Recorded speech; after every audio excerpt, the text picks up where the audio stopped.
She works with animations in a kind of surreal, absurd aesthetic where she's looking at uncanny linguistics and painful, sensitive topics, discussions, online feuds that she's discovering within her work. Thanks for joining and welcome here in the IMPAKT studio. Yeah, thank you.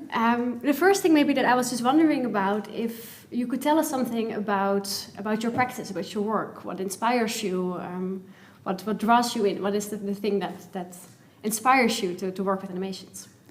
I think like the biggest thing that I discovered within animation is that you get this you can get this godlike complex sometimes, because without having a budget or anything, you can basically do anything you would want. You know, it's you can make the most mythical creatures or most random people to say anything that you would want. So I think there's this starting point that everything is possible. And I think the things where I draw the most inspiration from are kind of like the village I grew up in. I worked a lot with horses when I was younger, and we always used to go to the farm together, and this really day-to-day topics that were discussed there, and the endless discussions about the weather and or the certain accents people would have, or the certain way of saying things to get when work had to be done, and yeah, certain ways of expressing yourself in through little slang or things that were said back there at the farm, for example, as well. So yeah, I think I drew a lot of inspiration from day to day,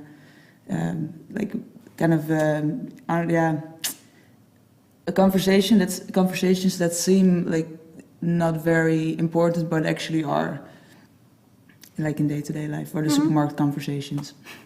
I was really interested in how I saw that you described the film Below the Spleenicle that we're going to watch afterwards as a fever dream of everyday life. So I was wondering how you kind of see that notion of, you just mentioned that you're interested in these daily, seemingly maybe unimportant, but therefore maybe very interesting kind of conversations and what's going on in the very banal or basic things of the everyday. What does the fever dream of the everyday life mean to you then? I think what it means to me is that sometimes how you can feel so dislocated from what you're doing every day, that sometimes these moments sitting in at your dining table in the morning, or these I did a lot of these kind of non-stop weird jobs, as in where I had to do catering work, where I had to endlessly clean the same table over and over again. Yeah, repetitive kind of tasks. Yeah, because if you were doing nothing, then you're not working, and and I was and then I was seeing the same table that I cleaned over and over again, and sometimes this is so dreamlike, so weird that I'm doing this work that there's literally no use of it. Very in contrast in working at a farm, for example, where it's if the cows don't get fed, or if the horses don't get their outside time, then that makes a huge difference, for example. And then if you go into the kind of real world, or the city world, maybe perhaps there's all these tasks that need to be done, but you're constantly wondering why they are actually done. And I feel that kind of created this disillusion in it sounds life. kind of dissociative, right? Where you're doing something, but you wonder why and what's going on, and you're there, but are you really there at the same time? Yeah, the most the things that are seen most normal are actually sometimes the most weird. That's kind of the thing what kind of struck me, and that's kind of, I think, how it started, the animation. Super interesting. I was wondering, there are 3 characters in your film Below the Spleenicle. That's the one-trick pony, the fucked up artificially inseminated centaurs, and the one and only Nippy Nappy Joe. Yeah. Could you tell us something more about these characters, and also where they came from, or how they kind of emerged?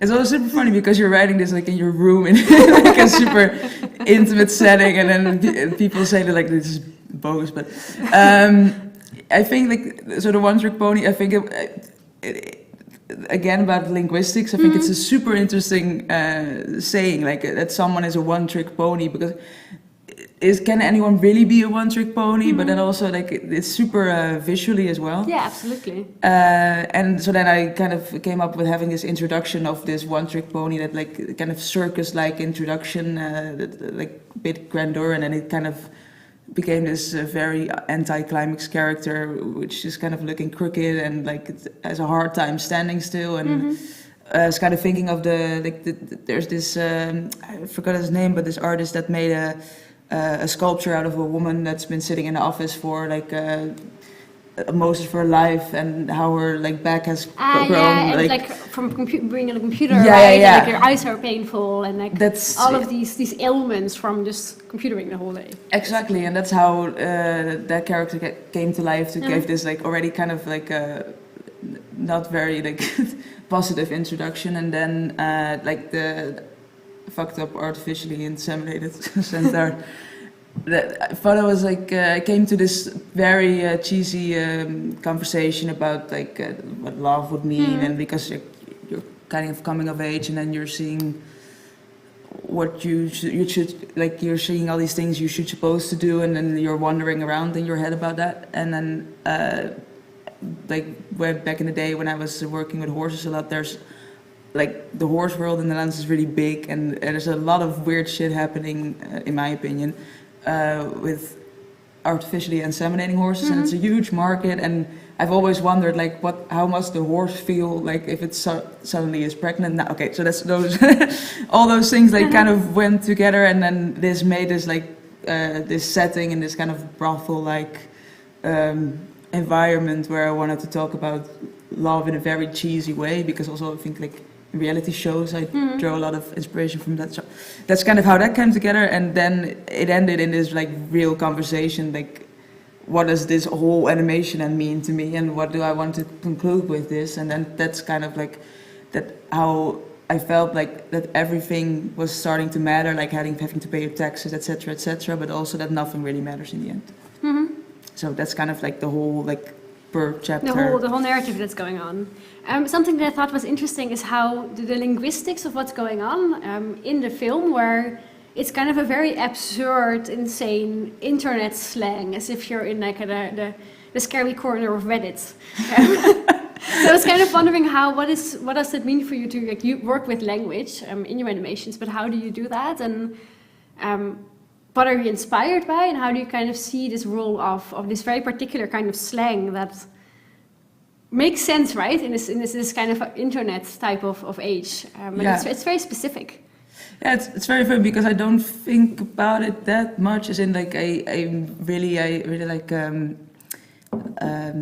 those like medieval kind of ways of saying that. That's typical medieval ways of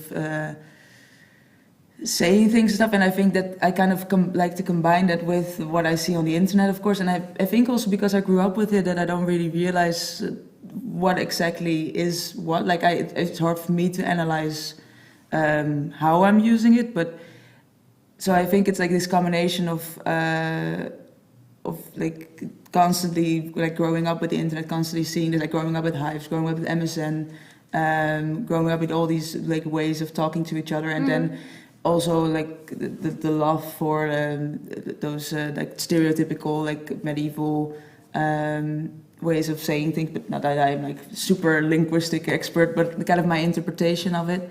And then also a lot of like poems I read. I think also not being the English not being my first language, it sometimes is this interpretation of what I read on the internet and how I learned English through the internet mostly.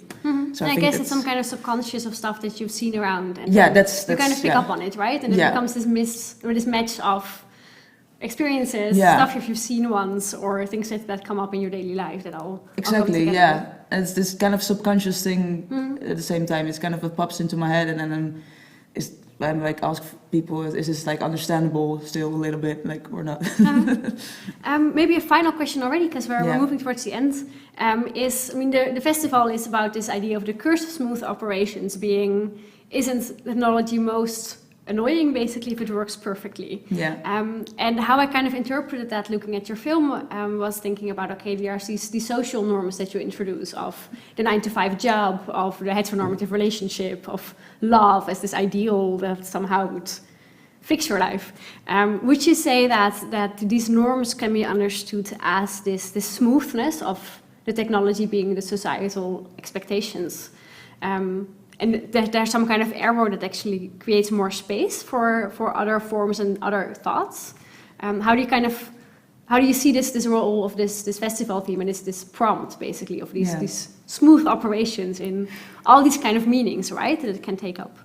Yeah, so of course, like normally you would say that a smooth operation is a positive thing, but I think what's a very interesting thing is that if everything runs so smoothly, then there sometimes can be like there's no poeticism in it, or and that's also like when I started making the film. That's I think the whole what I have in mind with also the concept of having smooth operations in daily life and having a successful economy and etc. Like every day I would see like the highway, like in all the cars, like go to work and they go back to work and they go to work and go back to work. But yeah, I just sometimes I wonder if there's like more to it than that, and that if there's I don't know if it's always supposed to be what if that is all these smooth operations are meant for us humans like fully, and if it makes us reach our full capability. I guess. So I hope technology can also help us make imperfect things and mess around more. Find ways out of the highway of life. It's certain moments to break free a little bit. With cracky 3D animations and instead of always perfect CGI. So, yeah. Okay, thank you so much. This was really wonderful. Thanks for this conversation. We're going to have a look at your film Below the Spleenicle. So enjoy watching.